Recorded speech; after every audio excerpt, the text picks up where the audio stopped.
Hey, it's Jeremy from jeremy.net. I'm a comic book artist, writer, creator, self publisher, and I share my creative process here with you online. If you enjoy these live streams, like to get additional bonus live streams twice a month, you can become a Patreon subscriber for as little as $2 a month. Head on over to patreon.com/Jeremy. It's patreon.com/GERIMI. If you'd like to get a free digital sketchbook, work in progress animated GIFs delivered right to your inbox, blog posts about what I'm reading, what I'm watching, what's inspiring me creatively, you sign up for my free monthly newsletter at substack.com/@Jeremy. And if you'd like to purchase physical copies of my comic books, or if you're digitally on Kindle, you go to amazon.jeremy.net. They'll forward you to my Amazon author page, and you can pick up my books there. Okay, so we are going to continue with some sketch cards. And in honor of Daredevil Born Again, I had sketched out a little Daredevil. Was working on this last night, and I was kind of debating whether I wanted to work on the line work during the weekly live stream, or whether I was going to ink. And I decided to go ahead and get this sketch ready because for some reason I had a lot of problems getting the angle just right and trying to get it to feel like he's looking down at you. So there's a lot of drawing and erasing on this card. But now I feel like I've got it right where I want it, and I'm ready to ink. So I am just going to take my little bottle cap, and I am going to put a couple of drops of water in there. Actually, just one drop for now. If I need a little bit more water, I'll add more. The point of adding the water before I put the ink is that it thins out the ink just enough that it becomes a little bit more fluid and easier to control. Sometimes the ink can be a little bit too thick. I'm using Dr. Martin's Bombay Black ink.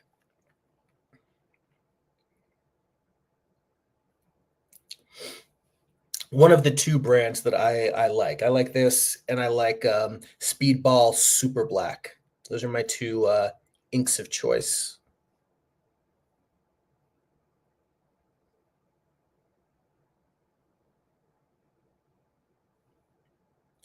So I put in about 8 drops to 1 drop of water.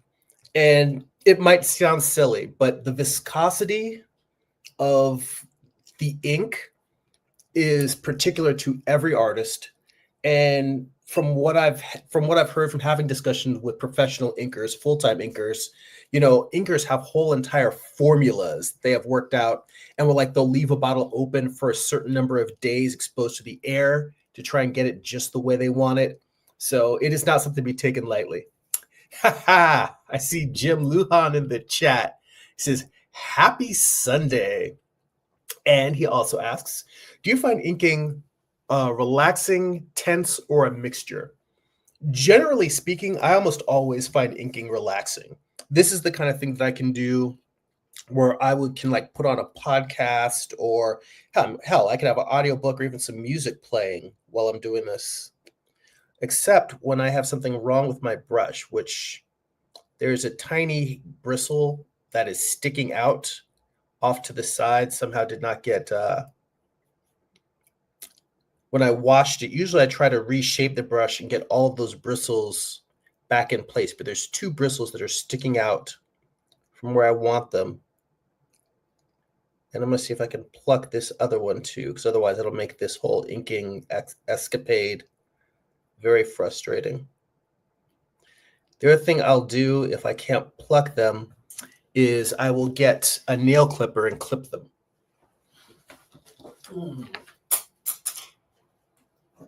All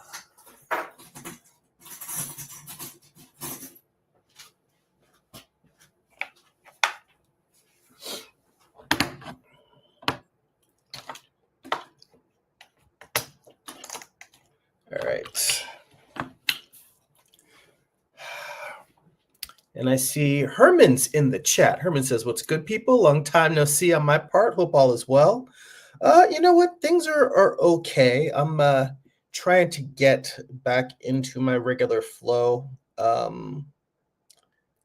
I may still miss 1 or 2 live streams for the next couple of weeks, but going forward, I plan to get back to my regular like Sunday live streaming. Hi, Dylan. I see Dylan's in the chat. How you doing? Inking some Daredevil here. All right. So I think I've cleaned up my brush enough that I can get started. And my whole thing, I like to start with a technique my good friend Carl Altstetter taught me about holding lines. And this isn't necessarily a way that he starts, because he has also said a lot of times he enjoys inking where he's just spotting the blacks first. But he was the one who told me the idea of the holding line, which is really just the outline of the figure. But if your drawing has a strong silhouette, that goes a long way towards making the entire piece feel solid.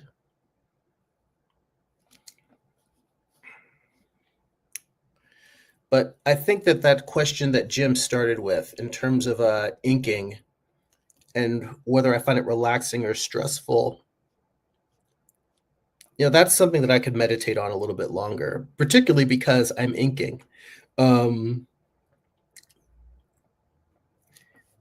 Just the fact that when I started this stream, I had started by saying that I could have been working on the pencils for this instead of inking last night, and I could have been drawing something else and then done the penciling during the stream. But there was so much back and forth,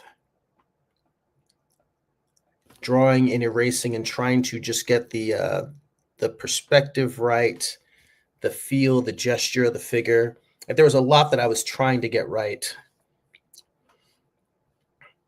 which it's not necessarily that it's stressful, but it's that I'm not afraid of making mistakes in front of you guys, because I've made quite a few and will continue to make quite a few. But it does lead to the idea of how much do I want to work and rework a piece. Because I feel like showing you the struggles is more interesting than anything else, showing you the stuff that I'm having difficulty with. But I thought this is a chance to be a really, really good piece. And sometimes when I'm live streaming, I will screw up and just the pieces won't come out as well. And I'm okay with that and going back and redoing the work. Just redoing something that I did on stream just because I'm like, you know what, this doesn't live up to what I was hoping.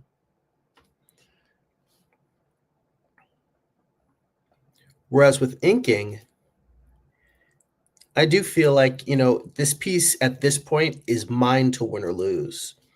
As long as I can maintain a bare minimum level of focus while I'm talking to you guys, it'll come out okay. So inking is very much a more relaxing state of affairs than penciling. And when it comes to layouts, actually like the composition and storytelling of the page,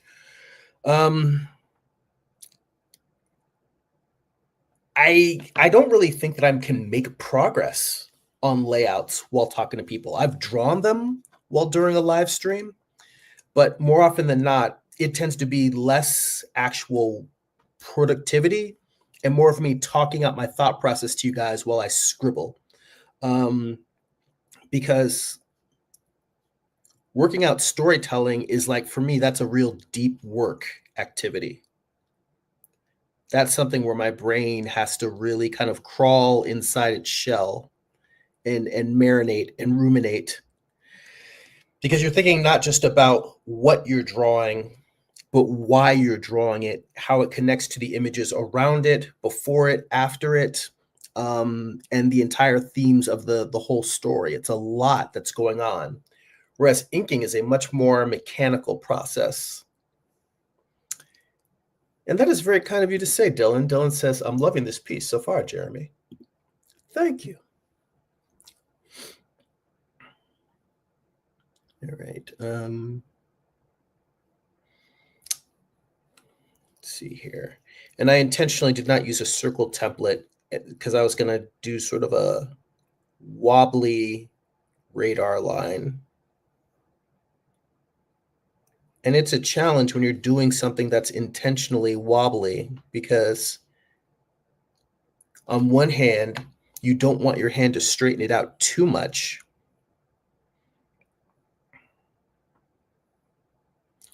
But on the other, it is kind of difficult, a hand-drawn smooth ellipse in ink is a difficult thing to pull off. So I said, all right, because it's his radar lines, I'm not even going to bother trying to make it smooth, and I'm not going to bother breaking out a ellipse template. I'm just going to go at it. So it's making it just wobbly enough that it looks like it's intentional.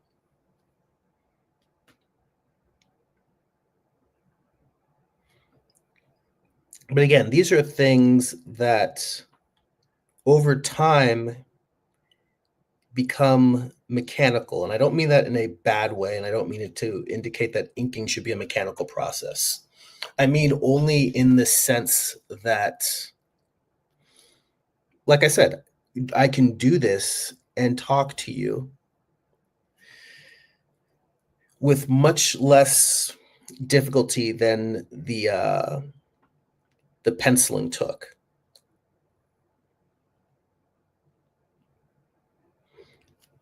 Inking is only difficult if you are fixing a lot of mistakes in the inking, whether it be your mistakes or whether you're inking someone else's work.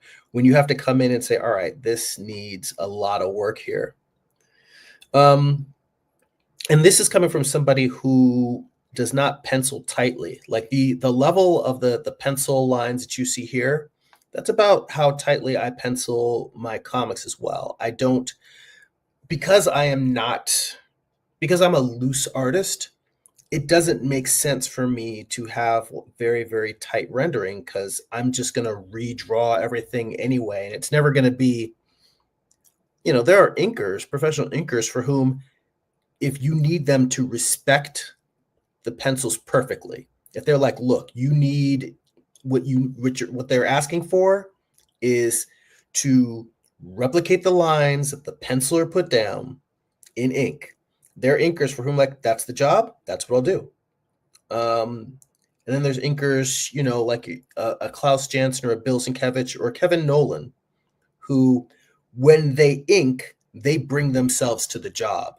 And that is not a detriment. You want them to bring themselves to the job. These are guys who, they'll ink over less experienced artists to try and help their work. Let's see here. Dylan says, I love that you've been breaking the border on these cards. Well, thank you. That is something that I'm trying intentionally to do. Just because I was originally just trying to decide, well, how do I want to frame these characters? And on one hand, it gives it one look if I just have a solid border around the whole thing. It's another thing if I just draw all the way to the edge. But adding this element, card stuck to my fingers, adding this element of a frame that breaks in places just gives it a little bit more of a sense of design.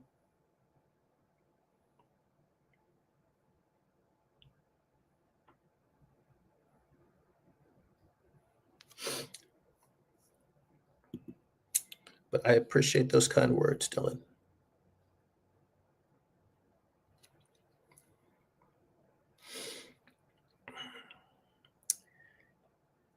And I like, Daredevil has a, pun intended, devil may care attitude.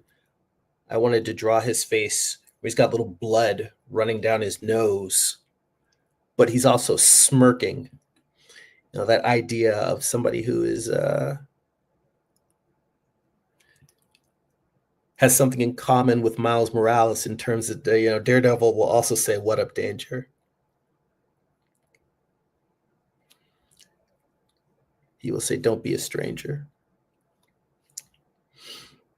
Now, this is an interesting question. Do I draw a cross and come in here with white, or do I leave a gap? I think I'm going to come in here with white out intentionally afterwards because there's a cut in his forehead.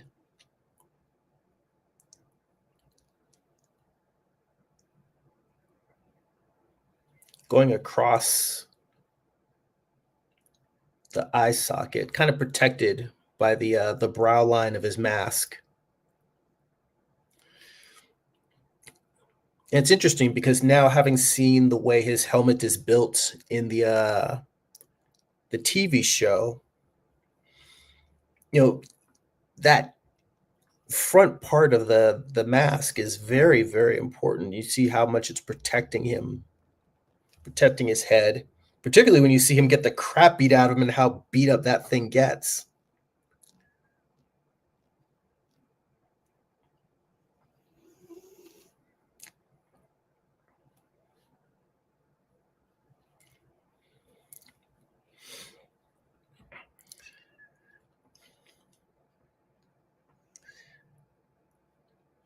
Anyway, the way that I'm working now is, now that I've got my silhouette and the outer part of the figure done, what I'm trying to do is frame the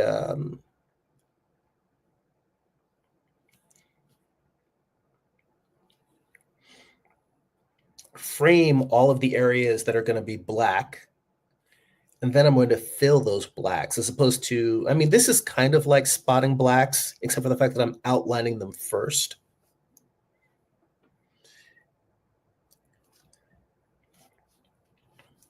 And once I have all of the major areas of black filled in, this thing is going to be like 90% done.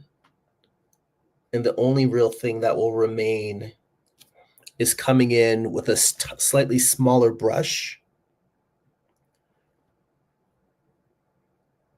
to just fill in some minor details, really probably just his mouth. Because I can ink this whole thing with one brush, but I like the variety that having, two different brush sizes, in lieu of having the physical control in my hand to get very, very thick to very, very thin lines, I compensate for that by just using, a number 2 brush and a number 0 brush.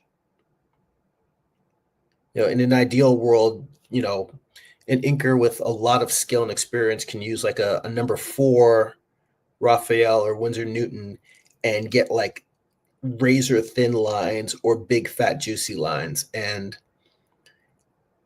I don't know if because I've learned to compensate for not being able to do that, I may never build up those chops, because really the only way to do it is just work with the tools and develop the manual skill. But I have found that I can, any port in a storm, you have to figure out what works for you to get the results you want.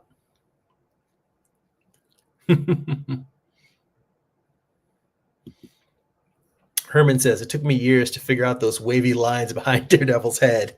He says, I think I didn't take the book seriously or focus on it until Frank and Romita Jr.'s run. Literally found out Daredevil was cool. What's crazy is I came to Daredevil. I can remember it being on the stands when I was in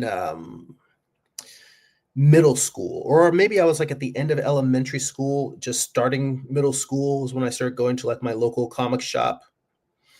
And on the newsstands, it was Romita after Miller had left, and Ann Nocenti was writing it. And my first exposure to Daredevil was the supernatural stories where he went to hell. It was kind of like during the Acts of Vengeance series. And he was facing, I think, a character named Blackheart. It's a weird demon. I think he was a villain from Ghost Rider. And I was drawn to it simply because obviously, from my personal stuff, I like supernatural stories. So I thought, oh wow, this guy is fighting demons and he's going to hell, and this is really cool. And then it was like, once that was over, I was like, oh, he's a gritty crime fighter. But I came to Daredevil in a really weird time. But that said, yeah, I kind of backed into Daredevil. I knew that Elektra was really, really important, but it was years later before I actually got to read the Elektra saga. Before that, a good friend of mine, Jim, who was a comic shop retailer, had given me a copy of Elektra Lives Again, that Frank Miller story where Daredevil is just it's mostly Matt Murdock grieving Elektra's death, and that was still is one of my all-time favorite comics. Let's see here. Herman says, right, he's still holding the tip of his ear on the show, I think. I have only seen the first episode of the Born Again, the new Disney Plus series. I started it, haven't had time to finish it. Really, really enjoyed it. Really, really enjoyed what I saw so far. But I really like Charlie Cox as Daredevil. I think that he is a great Daredevil. I don't know how I feel about the yellow costume, but we'll see. The fact of the matter is that regardless of the costume, he's a great actor. The character's a great character. He's blind, so the idea of him having a ridiculous looking costume kind of makes sense. We'll see. If I'm spending all of my time criticizing the costume, then that means that something is very wrong with the storytelling. I don't think that the yellow costume is going to be much of a deal breaker for me. Let's see here. Dylan says, yesterday I watched the entire new season of Jurassic World Chaos Theory. I have never watched any of the Jurassic World animated stuff. In fact, I honestly have not seen any of the Chris Pratt Jurassic World, Jurassic Kingdom movies, and I want to see them. I really like Chris Pratt, and they look kick-ass to me. I just, how it is, not enough hours in the day. This is stuff that I'm gonna leave for the smaller brush, because I wanted to go in there and add more cracks or scratches around his mask to really give the sense of battle damage. But I realize that's something that will stand out more. It'll contrast more if I do that with a thinner brush as opposed to a thick. So I'm just going to come in here and get the blood running down his lip.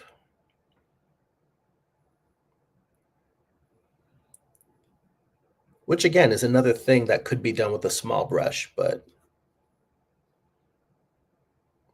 the nice thing is I can use the path that the blood is running down to help define the shape of his chin.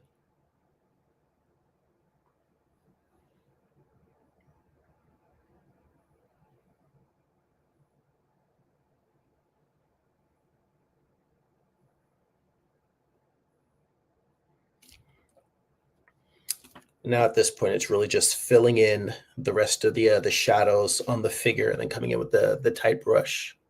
Herman says, Blackheart, Marvel superheroes for life, son. Woohoo!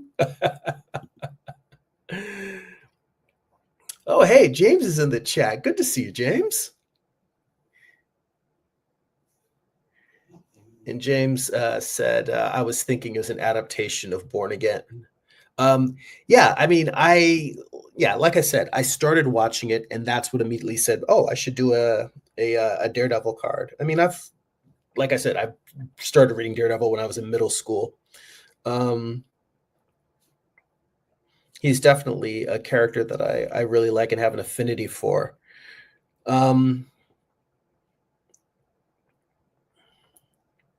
So watching the show inspired it. But I mean, there's so many great Daredevil runs that I have not read yet. For instance, I've only read a few issues here and there of Bendis's run, and I enjoyed them. And I've enjoyed just about everything I have read of Bendis's.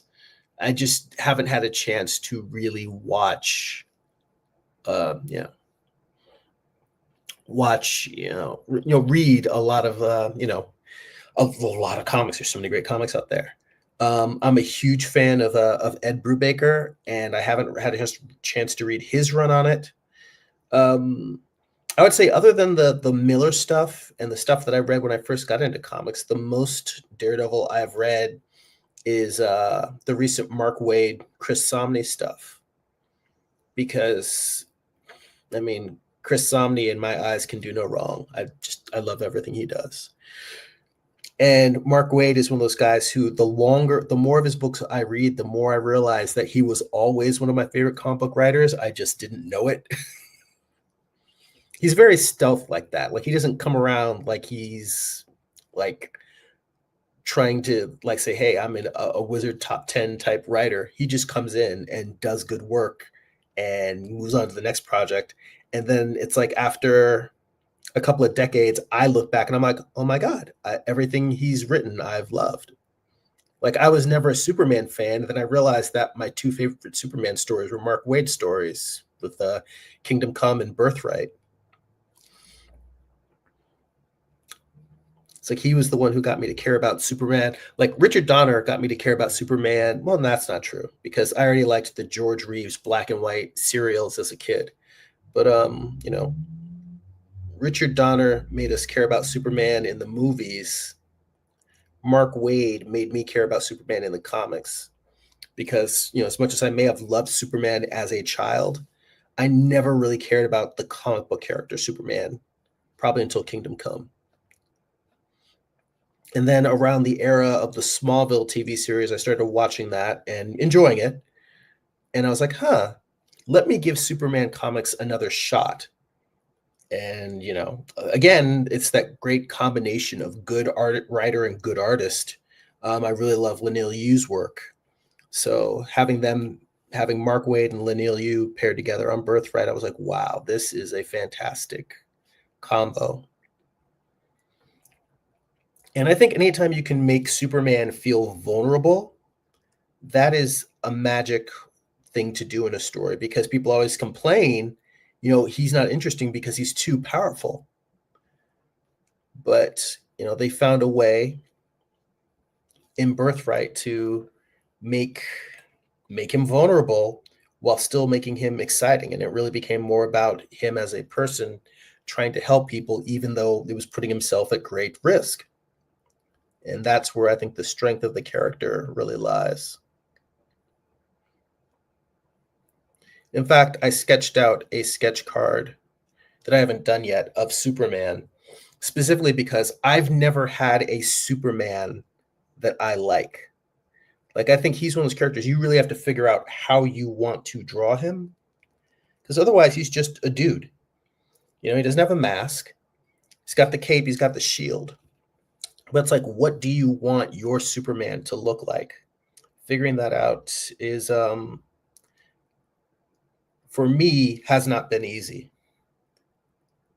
And I think, if anything, my Superman leads more towards the Bruce Timm Superman Adventures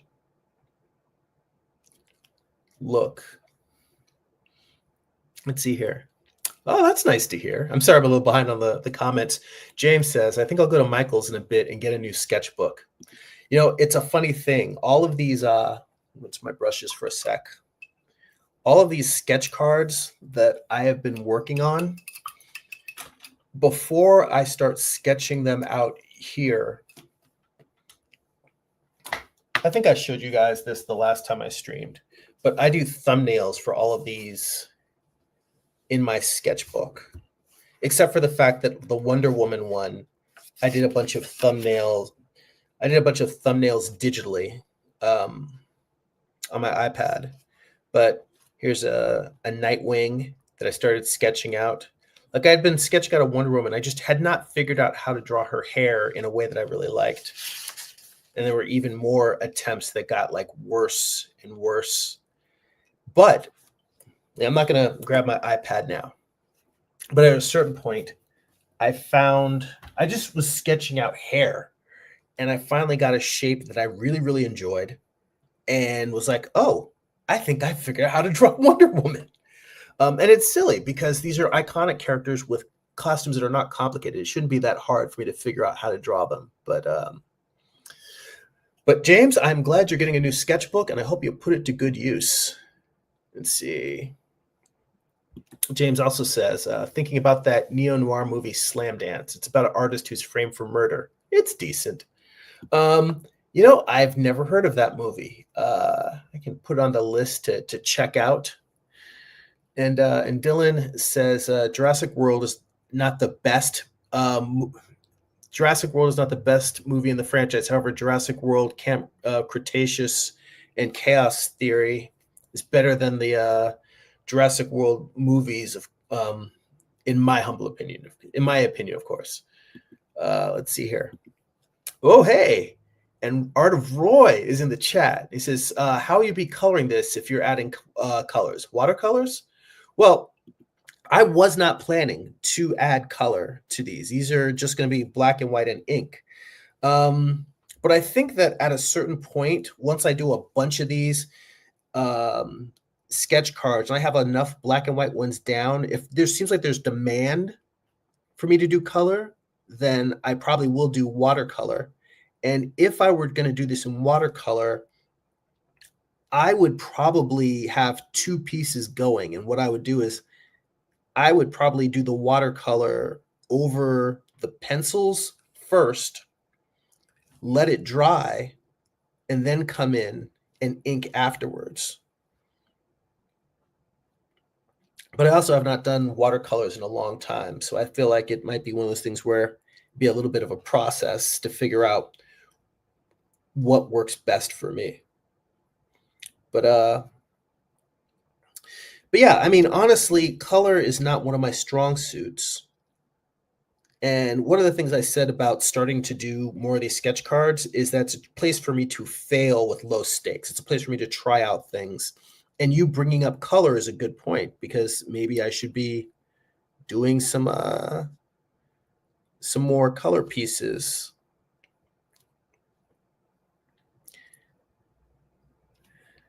And I like to use, actually, I would probably be using watercolor, but I also like to use acrylic, and I use acrylic like it's gouache, where if I need some transparency, I'll thin it out. I'll thin it out with water, although lately I've been using medium to thin it out instead.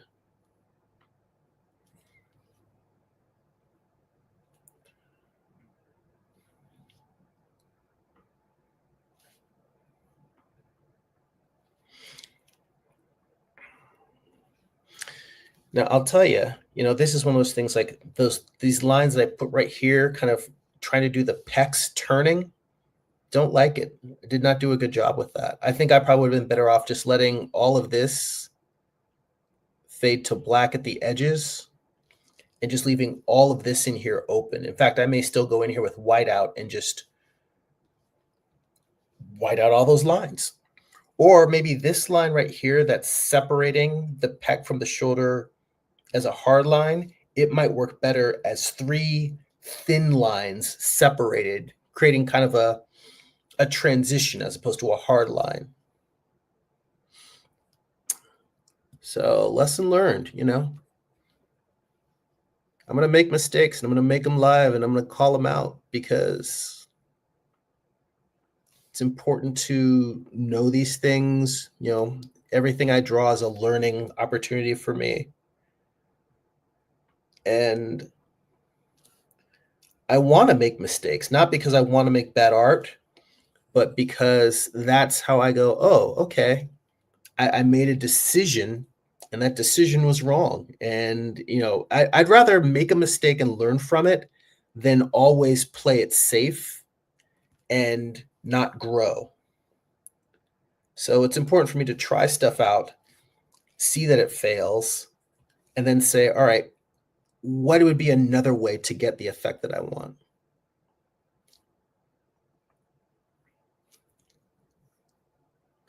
Let's see here.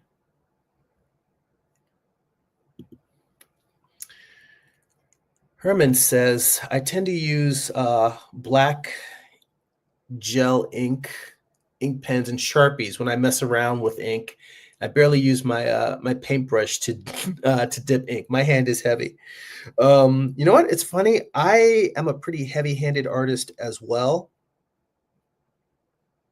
but one of the things that really cured that was figure drawing class, and I would intentionally work with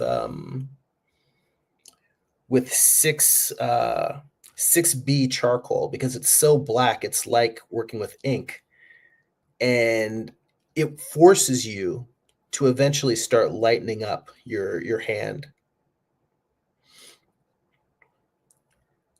And I think that's actually, kind of an interesting technique, just the idea of using a tool that forces you to change the way that you draw. Yeah, I definitely, absolutely, I'm going to white out this line that's here along the bottom, and I'm going to white out this line there. I do not like those at all. So the rest of this, I think, let me put a little bit of a shadow on the other side of his mouth, but I think the rest of this I'm going to do with the small brush, my 0. I don't usually use a double 0 because then it just feels like I'm creating more work for myself.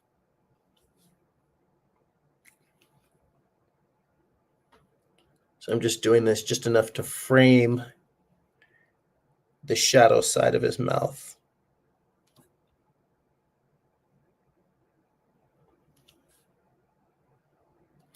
All right, let me rinse this out and get the small brush. Let's see here. Herman says, Richard Donner solidified Soups for me, and my mom's and me are watching watching the whole season of Smallville I bought, and she loves it. I felt the show suffered a little bit when John Schneider left, but dope. Yeah, I mean, I watched it almost all the way. Like, I watched it up through like where they started bringing in members of the Justice League. I did not. I think I actually stopped watching the season right before they had the Justice Society episode, and that's not because there's any shade in that part of the story. It's just life got busy. I didn't have much time for watching TV then, and I kind of moved away from it.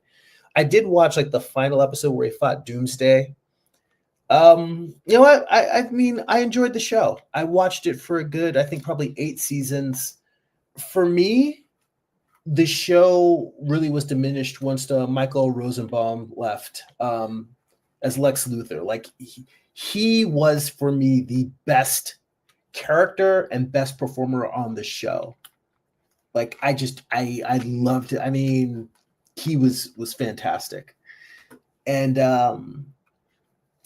and I think the chemistry that he had with Tom Welling as Clark was really kind of the secret sauce of the show. Was those two performing off of each other.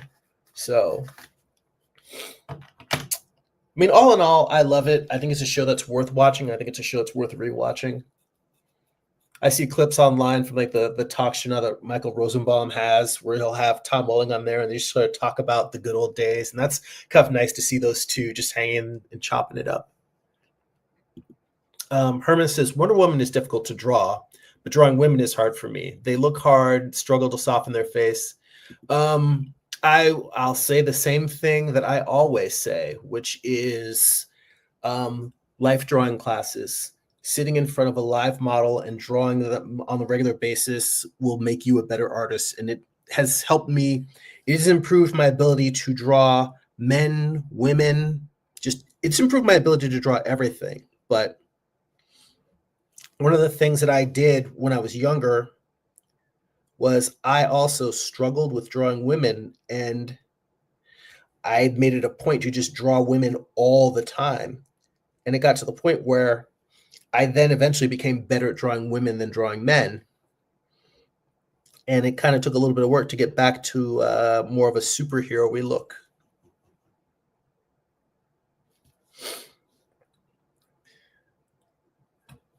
But, anytime I struggle to draw anything, it's a reminder to just be diligent about practice. Because, I think as an artist, we want to have the ability to, it's not about having an area of specialty. It's about having enough mastery over our ability of expression that we can draw whatever we need to communicate what we need to. Yeah, I don't really care about drawing cars that much. I look at somebody like Sean Gordon Murphy, for whom a vehicle is a character in his comic books. And I look at artists who are great at drawing environments, buildings, or drawing animals. And it reminds me to keep growing my practice, to keep being diligent about, expanding my abilities of expression, more than just, oh, I'm bad at drawing women, or, oh, I'm bad at drawing this or that. So, never stop growing those powers of expression. Roy says, depends what watercolors you use, but I use Doc Martin dyes, which don't blur or diminish the inks. See, that's how I know you're an old school comic dude, because I remember when I first started hanging out with comic creators and trying to learn sort of the tricks of the trade. Anyone who was coloring any physical artwork or commission or what have you, they were using the Doc Martin dyes. And I can't remember if you saw when I started the stream, but I'm using Doc Martin's Bombay Black ink. Yeah, I never really got into the Doc Martin dyes, but that's not because I don't like them or don't appreciate them. It's, again, like I said, I'm working in black and white because I think black and white is my comfort zone. When I do start working in traditional color pieces, I may go out and get some dyes. But the reason why I'm more likely to use watercolor or acrylic is because when I was in school, I was a painting major, drawing and painting, and acrylic was the main medium I worked in. I was never really an oils guy. So let's see here. Oh yeah, that's what I was gonna do. A little bit more damage around the eye of his costume.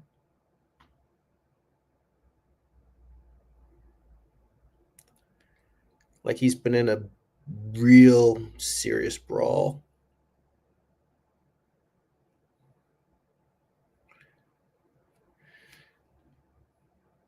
Now, I don't think I'm actually going to show you the finishing steps on this because I feel like I need to let this dry for like a few hours before I go in and erase the pencil marks underneath.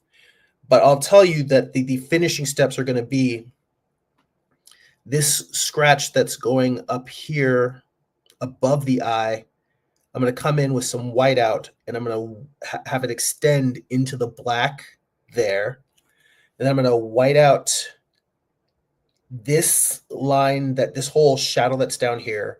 And like I said before, white out this line, then come in with 3 thin lines to break up the space between the deltoid and the pecs.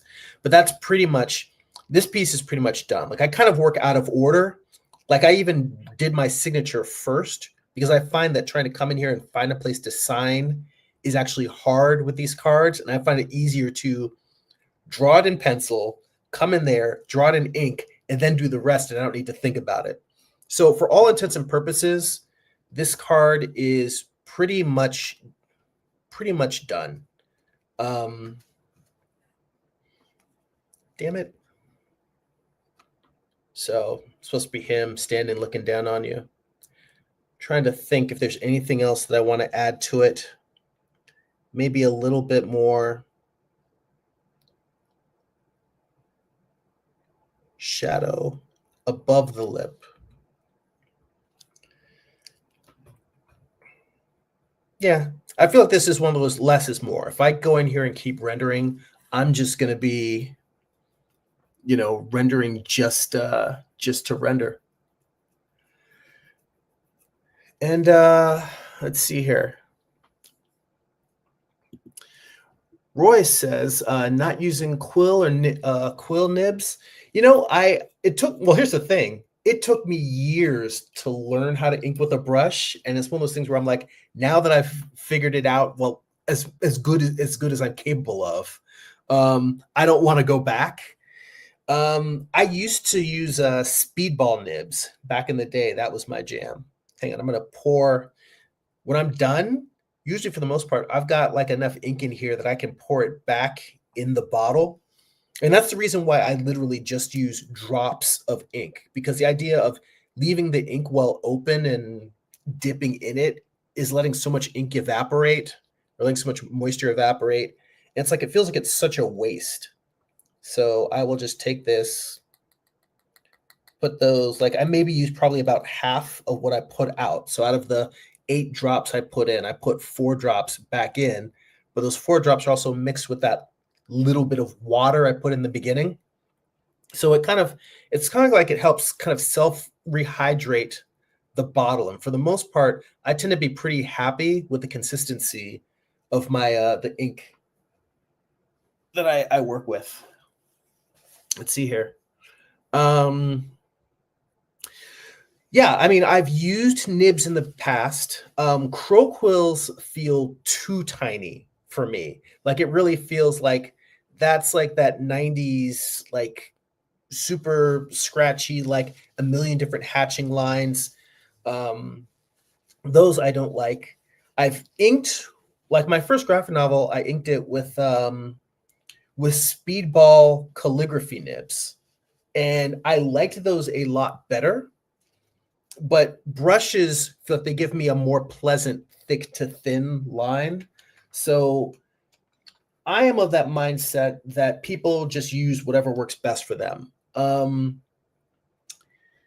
Nibs aren't really my bag, but I mean, I get why people want them because of the level of detail and control that you can get with it. Herman says that Marvel game for GameCube that had that style like watercolor that kind of bleeds together. I forget who the artist for that video game was. It was a versus game. It says I think it's a fighting game lover of games, but no, I'm not sure. I think I vaguely remember. I think it was like Marvel versus Capcom. Is that the game that you're talking about? Again, I love games, but I had to stop playing consoles after the PS1 because I don't have the self-control. I don't have the discipline to have a console in my home. If I have it, I'll play all the time and I will not get any work done. So for years I have done the exact opposite. I don't play video games very regularly. I kind of anticipated that I was going to finish this before the stream was over. So I was going to start. I've got a little ghostwriter in here in the sketchbook, little ghostwriter thumbnail. And I started sketching that out. Although I see that we're near an hour. So we're not wrapping up yet, but we'll probably be done soon. James says, it's funny how I had a pen with a quill, a bottle of ink when I was in school, but never really used them. I guess my teacher didn't want to deal with the messes. Anyway, I'll stick to ink pens. I mean, sometimes kids get art teachers that are super helpful and encouraging and knowledgeable and expose you to things that you never knew before. Sometimes you get art teachers that are kind of a pain in the ass and they are like, this is the way it's supposed to be. They're very didactic and they're like, you need to do the process this way. This is what we're teaching. This is what real artists do. Like I had a teacher in high school who I really appreciated. She was very encouraging in a lot of ways and opened my eyes in a lot of ways. But at the same time, she told us Like the idea when you were watching me ink, how I would just keep rotating the card and rotating the card so I could use the natural curvature of my hand. When you're working bigger, that helps even more, where you can use your whole arm, your whole shoulder to move. And she discouraged me from, she said, no, I was working on on a drawing board with like an 11 by, like an 18 by 12 by 18 or 18 by 24 piece taped to it. And I would turn the drawing board to get the angles I wanted. And she was like, no, you need to learn how to draw it upright. She's like, if you're painting, what are you going to do? Like, if you have a canvas on there, you can't just like rotate it. And first off, I've seen artists that have paintings on canvas and they will rotate it. And secondly, when I started learning about animation and I saw like Disney artists, the fact that Disney artists' whole workstation for traditional old school Disney artists would be a rotating disc so they could turn their table to take advantage of the natural arc of drawing. I was like, you liar, artists totally do this. I was so pissed. And that's one of those like good teacher, bad teacher, because she really did teach me a lot and I learned a lot from her. But I remember just being so furious about that one thing, but that's because I just have a stick up my ass. Let's see here. Roy says, I sent in 100 sketch cards to Topps for a Marvel set. Have you thought of or done official sketch cards? No, I have not. To be honest, I have no idea how to even get into that game, but it is something that I would consider. I mean, if you don't mind me sharing, do you know how much they offer in terms of compensation for doing those? Or is it something where it's like every artist has to work out their own contract? I don't know if they have a set rate or not. I mean, I've heard a lot from artists that do like Magic the Gathering cards, and even though the pay is a lot per, like it's point being is that the pay is not necessarily commiserate with how much the companies make, like how much Wizards of the Coast makes for the cards that they sell. I remember like Donato Giancola, I think, was the one who said, look, I'm not working for them anymore because they're screwing artists. And he's like, a lot of artists can't afford to turn down the work because they need something coming in. But he said, because I'm doing well enough that I can, he says, I'm refusing to work there because their rates are too low and they need to raise their rates. Even though he loves them as a company, he loves the product, but just did not agree with their compensation. And I think that was one of the things that made me say, well, I don't know if I necessarily want to pursue the card thing, but I suppose that if the Marvel cards are a decent way to make some cheddar on the side, I would be up for it.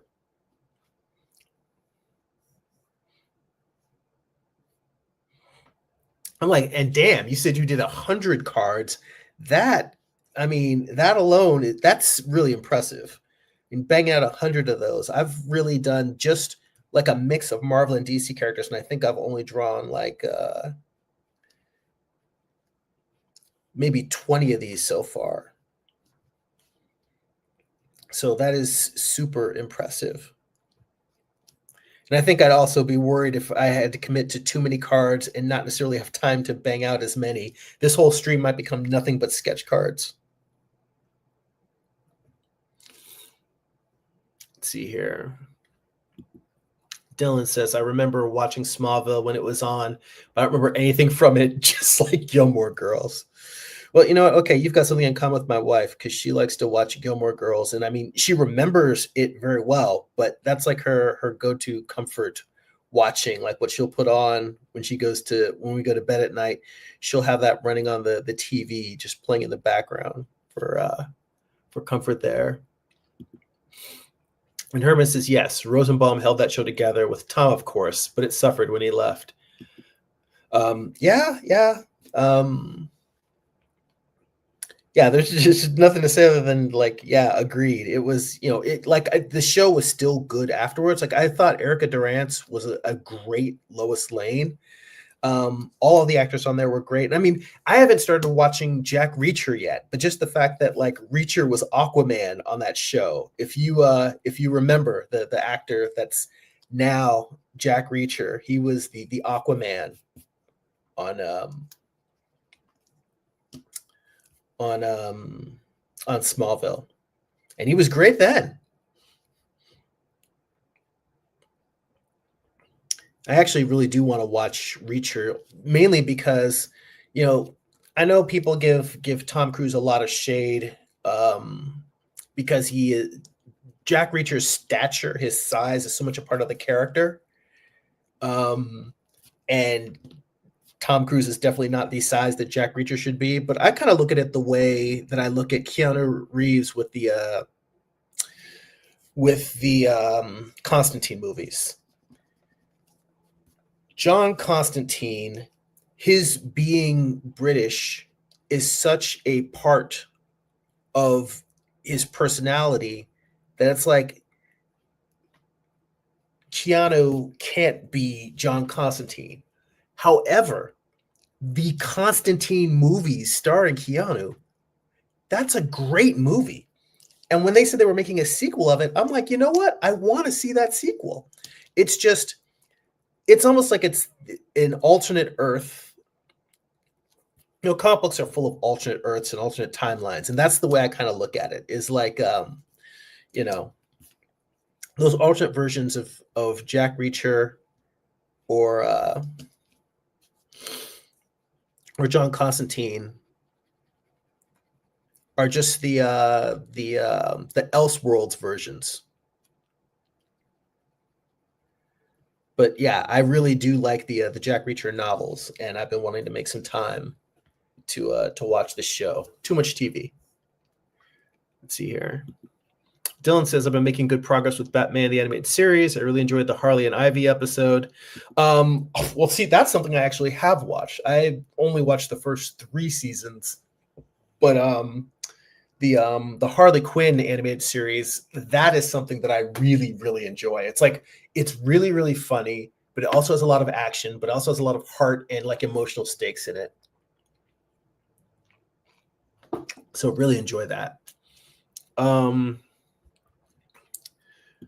Let's see here. Roy asks, what kind of cardstock is that? Or do you cut your own? Surface looks kind of shiny, like a smoother plate. These are actually Strathmore, and I want to say it's a vellum surface.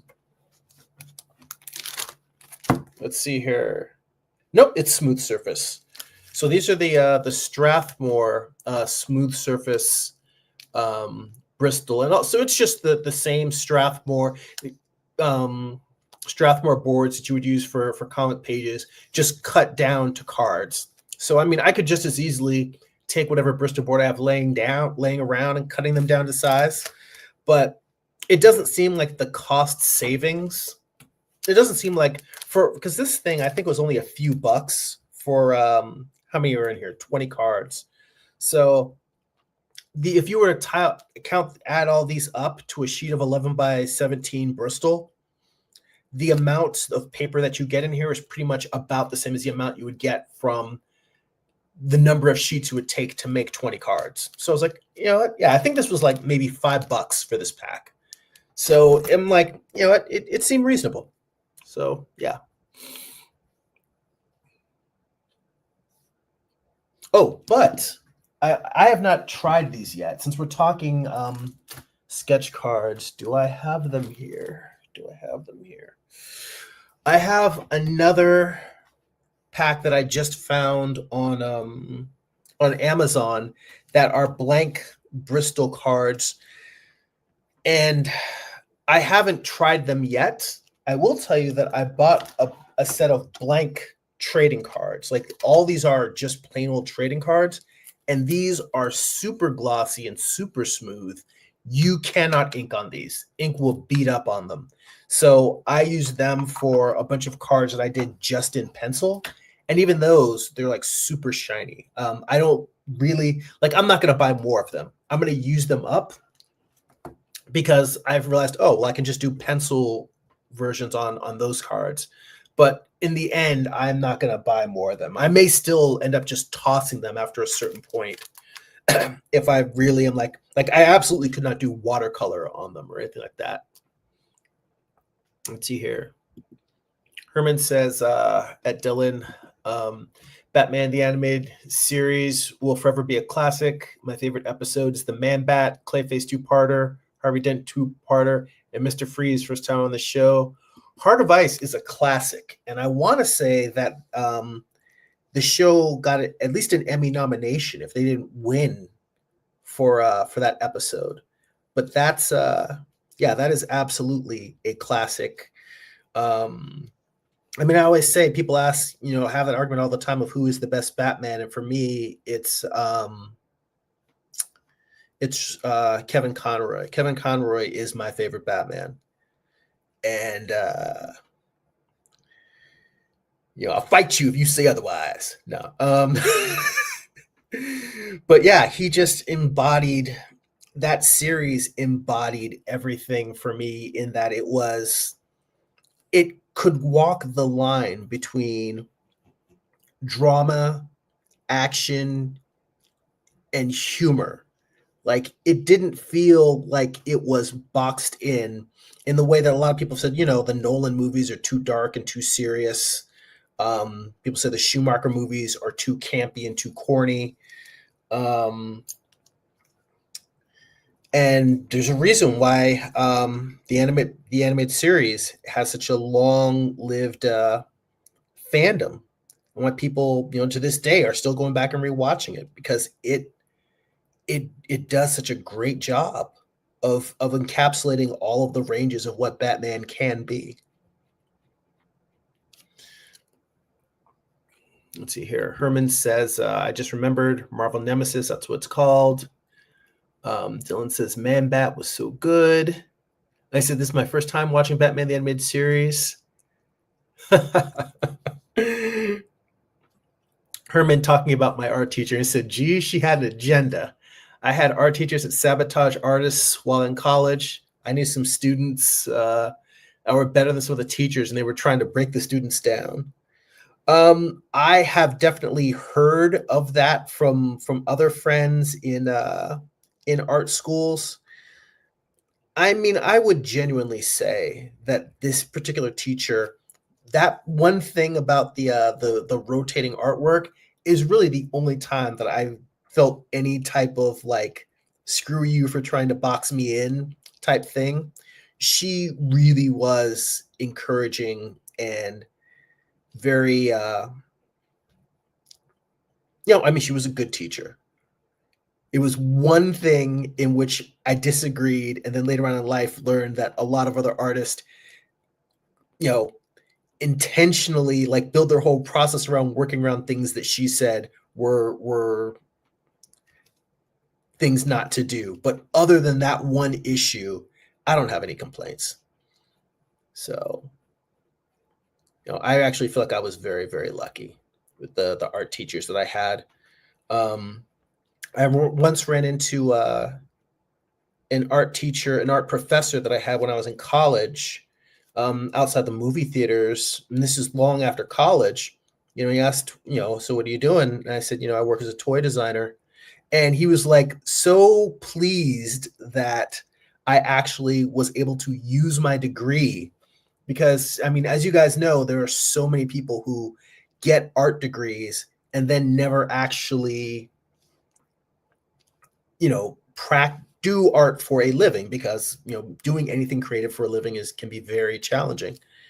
And, I learned a lot from that drawing and painting professor as well. And I told him so, and that I really appreciated it. And he really, I think, because a lot of times art professors are probably kind of afraid. They're like, did I ruin this kid's life by teaching them art stuff instead of telling them, go, the whole thing of like, go get a real job. Like the thing that our parents often tell us a lot of times, the fears that our parents have, a lot of these art educators are like, look, for the amount of money you're paying for this education, it is really hard to make a living. You're probably not going to be able to make a living in this. Go do something else. And obviously an art professor can't say that because they're making their bread and butter off of teaching your ass. So they can't just tell you, no, get out while you can. But I think that some of them do have a guilty conscience about that. So let's see here. All right.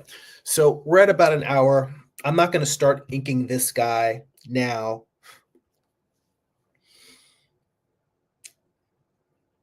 So let me just finish up the last couple of comments here, and then we'll call it a day.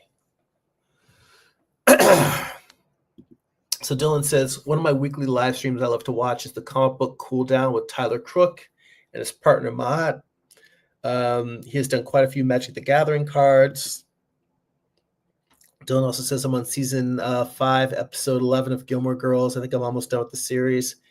I can't remember that how many seasons it went, but my wife has seen that plus the Netflix continuation of it. Really enjoyed that. Roy says, it's not a lot. You make money selling the artist proofs after the fact. I've drawn thousands and thousands of cards over the past 15 years. It's up to each artist to sell themselves and their artists. Well, that's something to consider. I mean, I'll still look into it. But thanks for the heads up. Let's see here. Amar says, finished Reacher. It was good for what it was. Good to see you, man. Roy also says, proofs for as much as they can get. Some sell Star Wars artist proofs in the thousands. Now that right there, I might need to try and get on that Star Wars train. I mean, I'm definitely more Marvel and DC characters than, I mean, I do love Star Wars, but I've never been in the loop of sketching Star Wars characters. But for something like that might be kind of worth it. Let's see here. Amar says, Smallville was the best CW show with those DC properties. I honestly spent a lot of time watching Flash and saying, this looks amazing. I wish I had more time to get into it. Like the Flash show, look, it was really good. Arrow looks like it built up a really deep mythology. And I got to tell you, just because I love John Constantine, I kind of bummed out that I never made time to watch Legends of Tomorrow just because of Constantine being a main character on there. But I mean, hey, only so many hours in the day. Herman says, it's crazy. My comfort is a Little House on the Prairie. I also like Michael Landon's Highway to Heaven.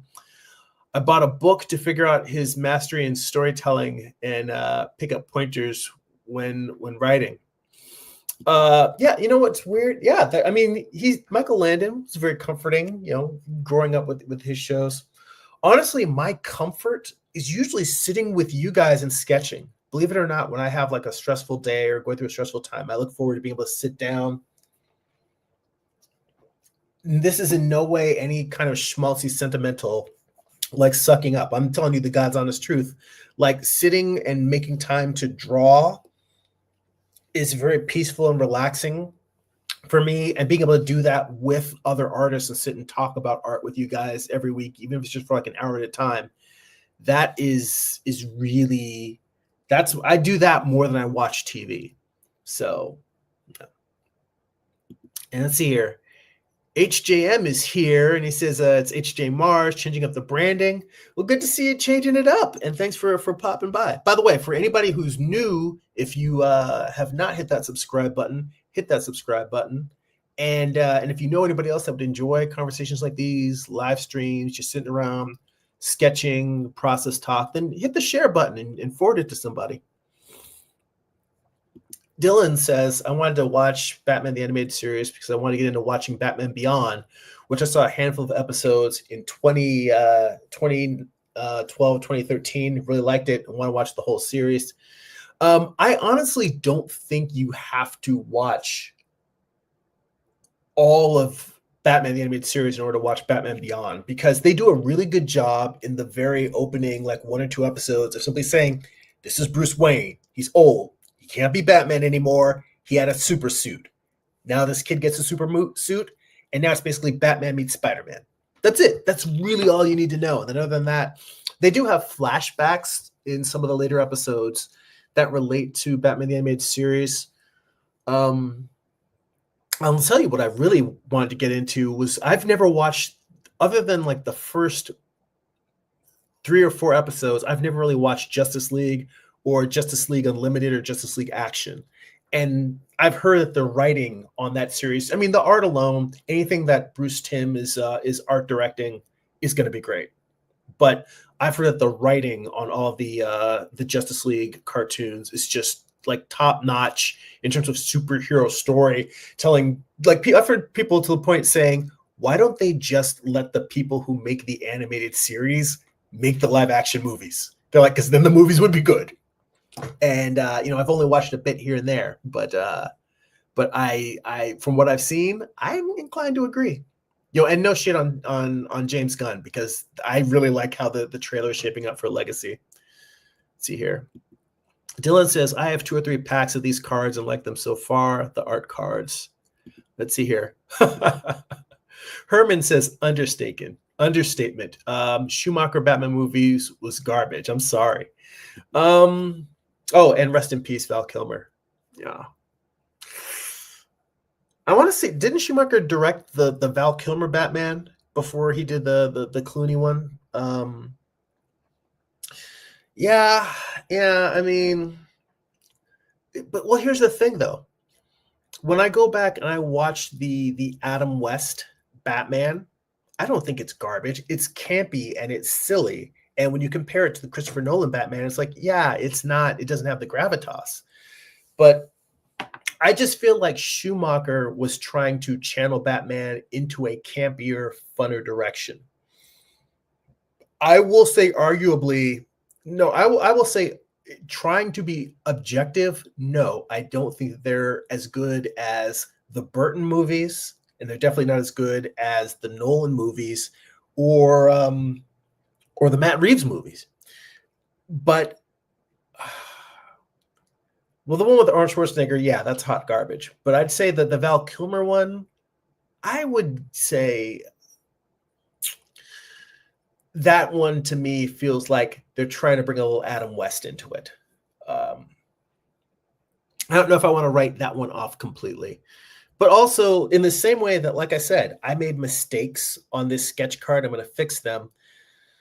I have a very different view of bad movies and mistakes, which is I feel like people have to sometimes make a hard swing at something and fail in order to figure out what they really should be doing or what they want to be doing.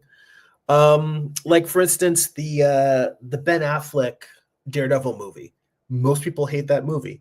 It's not a great movie. But first off, I've heard the director's cut is fantastic, and I haven't watched the director's cut. Secondly, seeing what Ben Affleck has done as a director in crime movies since, whether he was starring as Daredevil or whether he was just directing it, I would be up for letting Ben Affleck either wear the... I mean, again, this is all... First off, it's not like I want Charlie Cox to go away as Daredevil. I want Charlie Cox to be Daredevil in the TV and movie series. But if there was a world in which that wasn't happening, I would be up for letting Ben Affleck try Daredevil again because of the fact that they did one that didn't come out incredibly successfully. Because I think when you take another stab at it, if you're somebody who genuinely is capable of quality and you stumble, then I think people learn a lot from those stumbles. And it'd be interesting to see what someone would do if they've stumbled once and get a chance at like a redemption arc. Let's see here. Dylan asked, did you see Scott's latest video about his final issue of The Young and the Dead? Kids versus Zombies, he said. But it's called The Young and the Dead. Yeah, I signed up for the pre-launch page, and I think I'm actually just going to order the digital copy only because I am really out of physical space. So I want to read his story and read the ending of it. So I think I'm just going to back it and get the PDF. But yes, I definitely am aware and looking forward to it. Let's see here. Herman says, I feel you. I have some questionable encounters at art school. Problem was I went to art school at 28, looking like I was 19. So some professor tried to get over thinking I'm a kid. Yeah, no, you cannot. Yeah, don't. That's the thing. When you go older in life, like I wish I had gone to art school when I was older in life because you have a better sense. You don't fall for the okey doke. You know what you don't know, and you know what you want to know. So you can just straight up go to the professor and say, "No, wait, I want to learn this. I want to learn that. Like this thing you're talking about here is bullshit. Let's get to the real."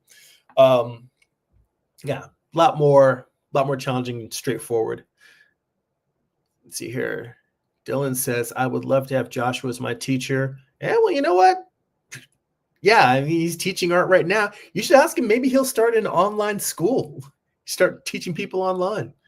Dylan says Netflix says there's 7 seasons of Gilmore Girls. Gazbot, friend of the Artcasters, does licensed art cards of Godzilla, Power Rangers, and others, I believe. And Chris is in the chat. Says, "Hey, folks." Let's see here. Amar says, "I'm weird in my comfort is finding a good horror movie." I don't think that's weird at all. I think that horror is a way of people to process emotional trauma and a lot of deep, difficult things. So, I mean, like I know I'm really looking forward to the new Coogler movie Sinners. I don't know if I'm able to talk my wife into going to see it in the theaters, but I absolutely want to see that. I still have whatchamacallit.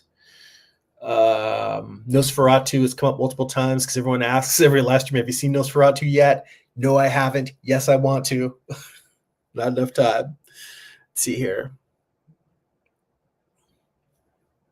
And H Jam says, "It's a shame I couldn't have been around for longer than this stream. Filmmaking coursework is kicking my ass, but you know what? You're doing something creative. You're doing the work, and that is more important than sitting around BSing with our asses. Go make some dope films and share those with us. That is more important."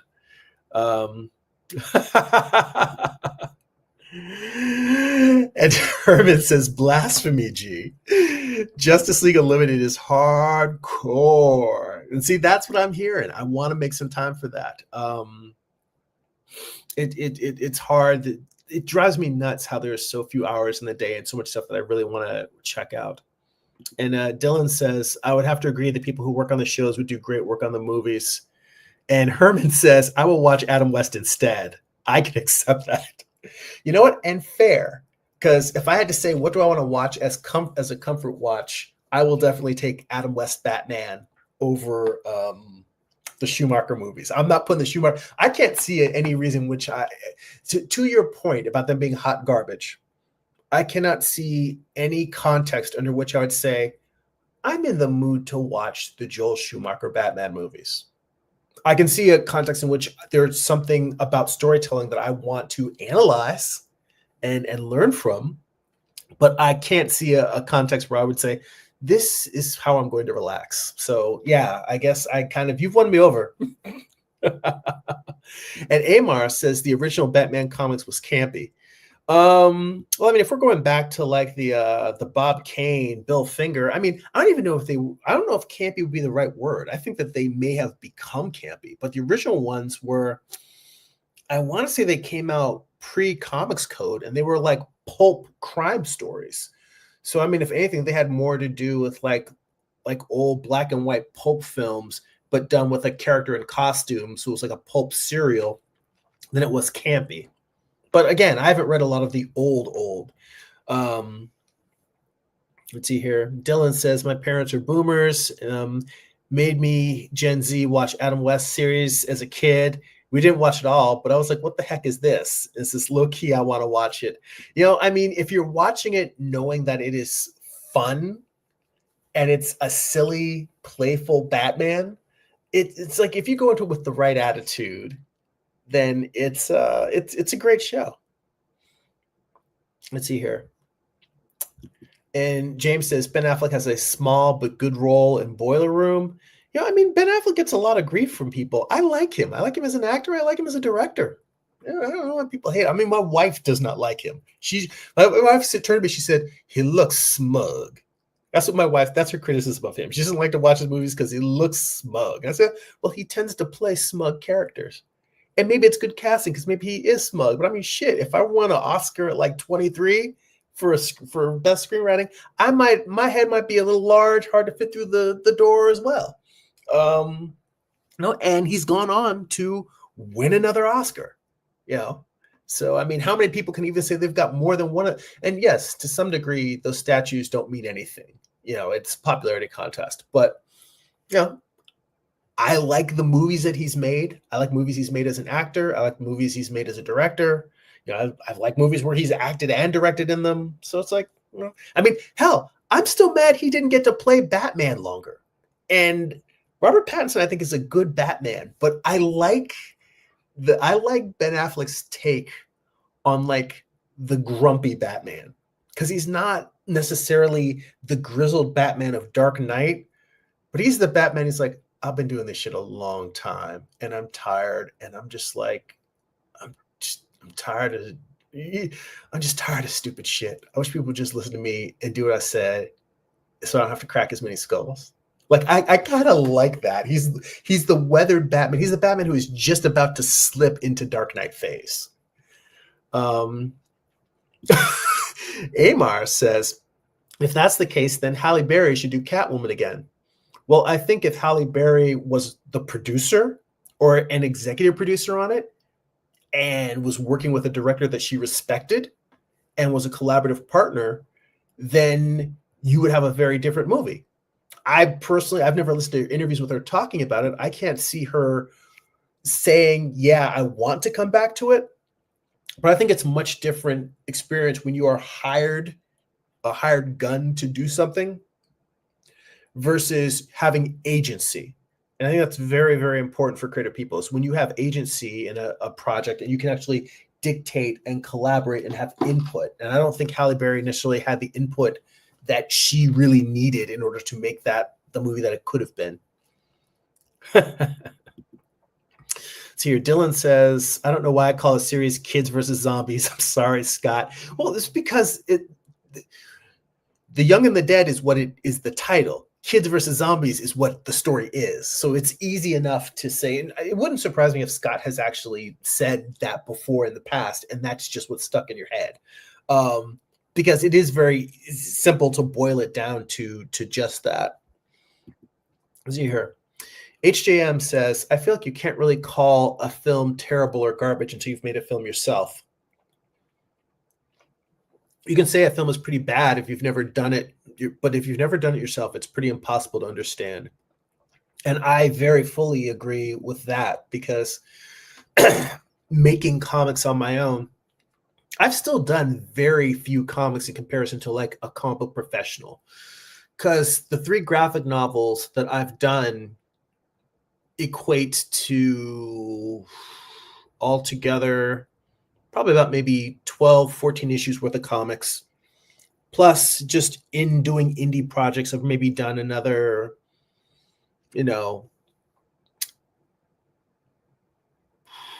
probably 4 to 6 issues worth of work over my lifetime. So really, I've drawn less than, 20 issues worth of comics. And even with that amount of work that I've done, I feel like to some people, it's like, wow, you've drawn 20 issues of comics over your life. That sounds like a lot if you've never drawn comics. But if for anybody that's gotten to the point where they're able to draw monthly comics, that's nothing compared to the grind and the amount of issues that someone who's able to draw with that level of facility has done. That is nothing. I've done nothing. But what I've done is enough to give me the perspective of just how challenging it is, and how even a book that does not, I think, look great, or the storytelling doesn't work that well, I can see how someone busted their ass to make it, because it's just challenging. So I completely agree with HJM about that. Now Dylan says, I enjoyed Halle's Catwoman. Fight me. Fight me. I know most likely out of ignorance, because I haven't read any of the comics with her in it. Now, caveat, I've never seen the movie. but that's because it looked like hot garbage, and then everyone told me it was hot garbage, so I just stayed away. I might watch it and be like, well, that wasn't horrible. I mean, considering the fact that that's the attitude I have for the Schumacher movies, but no, that's not true. Like I said, the Val Kilmer one I liked. Then the Schwarzenegger one, that's where things really went off the rails. And Dylan says that I want to see Sinners. Yes.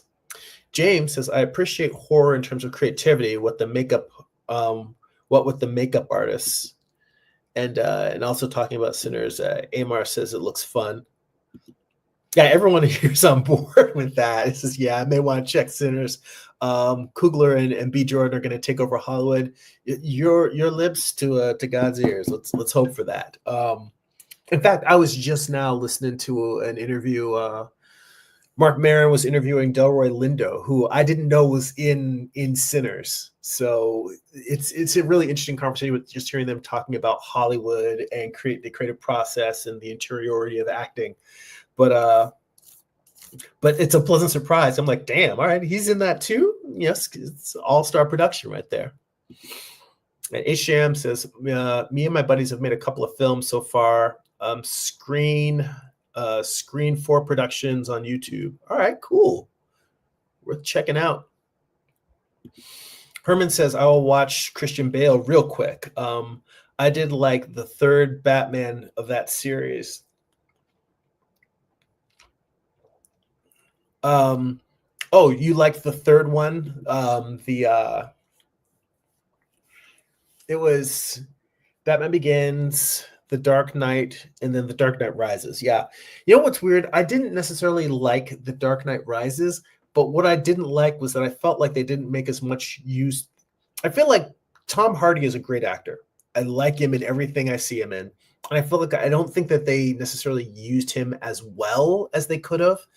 And also, I felt like the story, in comparison to how great the story of The Dark Knight, the second movie, was, I feel like the third one, it wrapped up the trilogy, but I didn't feel like it was necessarily as compelling as the second one. And that's not a fault. It's not so much a fault of the third movie as it was that the second movie was extraordinarily good. Like better than any Batman movie has any right to be.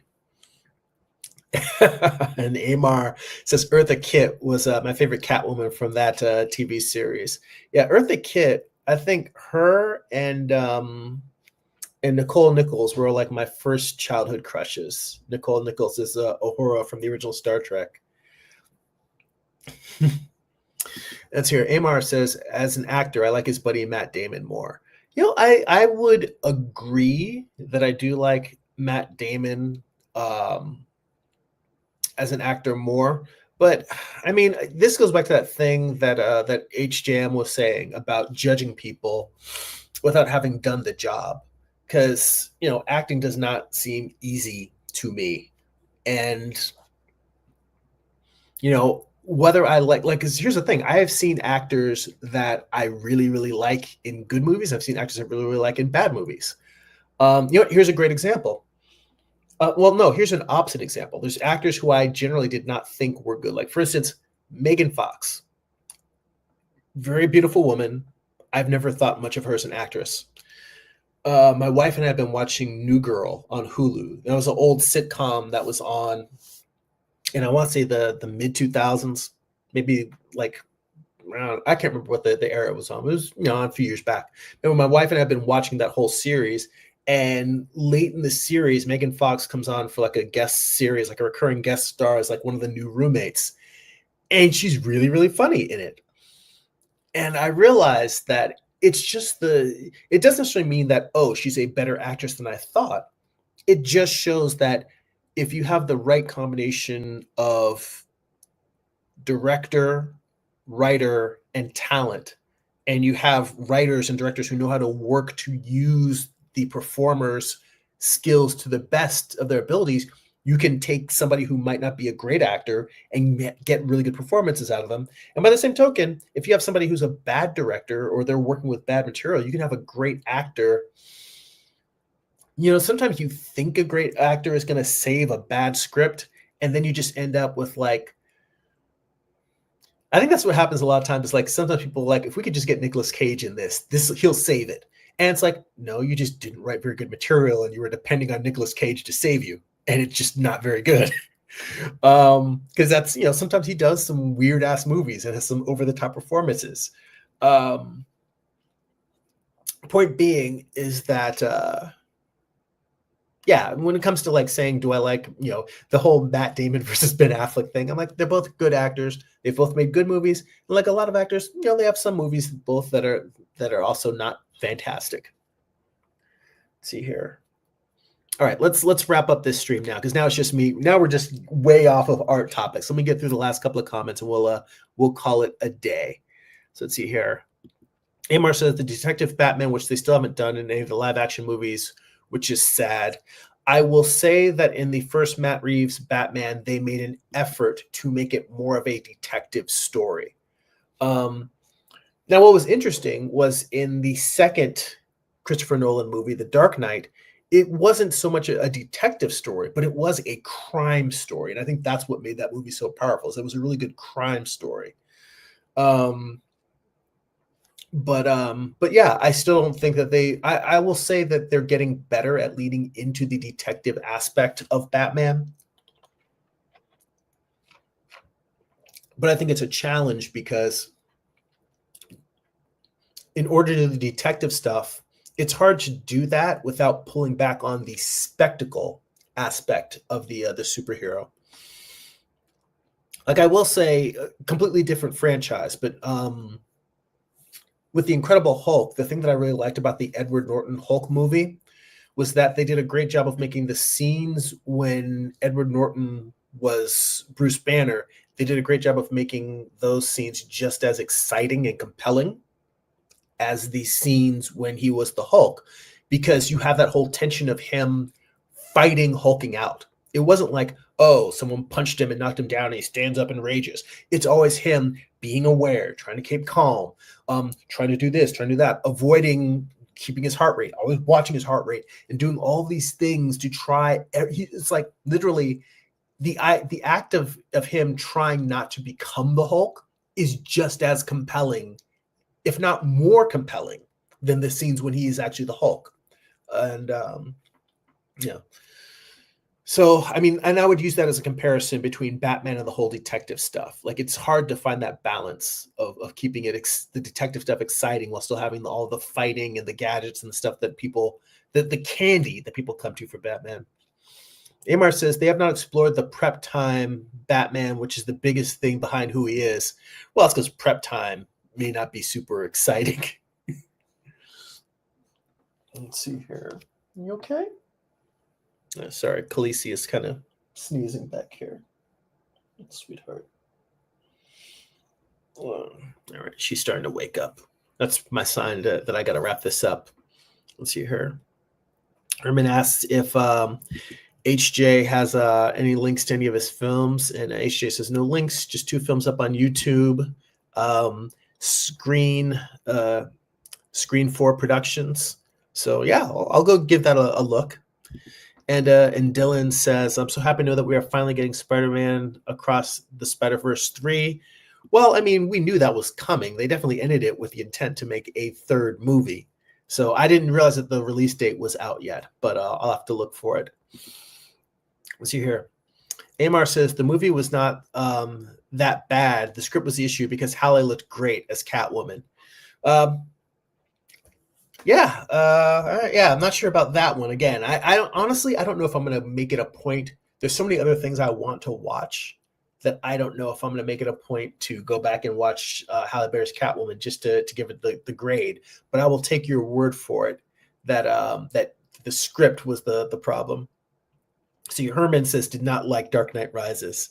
See, the thing that killed me about Dark Knight Rises was that it had all of the ingredients of a fantastic movie and was directed by Christopher Nolan. And I was just like, yeah. And Dylan says, Legasp, not Megan Fox. Herman says, I felt they did Megan Fox bad in the Transformers franchise. She was great in the first one, but I thought in the next movie she would be more of a soldier, but Michael Bay didn't involve her in that. I don't know if you meant evolve or involve, but either way, yeah, I think that, yeah, I the only reason why I even brought her up was because she was somebody that I always dismissed, and I've been watching something now where she's good in it, and I'm like, if I were her, I would have said, all right, I'm just gonna beg the woman who created New Girl to just write everything that, like, I'd form my own production company and I would commission scripts from the woman who created New Girl and just say, and I would try to hire the directors from that show and say, please just put me in quirky romantic comedies and just write stories for me because you know how to use my skills. Because I'm like, okay, she's not talentless. She can act. It's a matter of having people that are using her for the right stuff. And I had never seen that before. So it was fascinating to see that. And again, I always feel kind of dirty evaluating other creative professionals when, like I said before, having made comics, it gives me a sense of how hard it is to make comics. And like H Jam brought up, making films gives you a sense of how difficult it is. The point is I see that making anything is hard. And if anything, it just makes me want to have more compassion for other people that are making things as well. All right. And on that note, we're going to wrap it up because this stream has gone long. And I stopped drawing a while ago, was just chit chatting with y'all. But I knew if I kept drawing, the stream would just keep going and going and going. So we had to rein it in. All right, guys. But if you enjoy these live streams, would like to get additional bonus live streams twice a month, you can become a Patreon subscriber for as little as $2 a month. Head on over to patreon.com/Jeremy. It's patreon.com/GERIMI. If you'd like to get a free digital sketchbook, work in progress animated GIFs delivered right to your inbox, blog posts about what I'm reading, what I'm watching, which inspire me creatively, you can sign up for my free monthly newsletter at newsletter.jeremy.net. And if you'd like to purchase physical copies of my comic books, or if you read digitally on Kindle, you can go to amazon.jeremy.net, and they'll forward you to my Amazon author page. So we'll see. I'm not sure if I'm definitely going to have another live stream next Sunday or whether we're still going to be a little bit up and down. But as the month goes on, hopefully we'll get back into the regular weekly schedule. But guys, thank you so much for hanging out, all the great comments, conversation. It's always fun to spend time with you. That's it for now. Go be creative.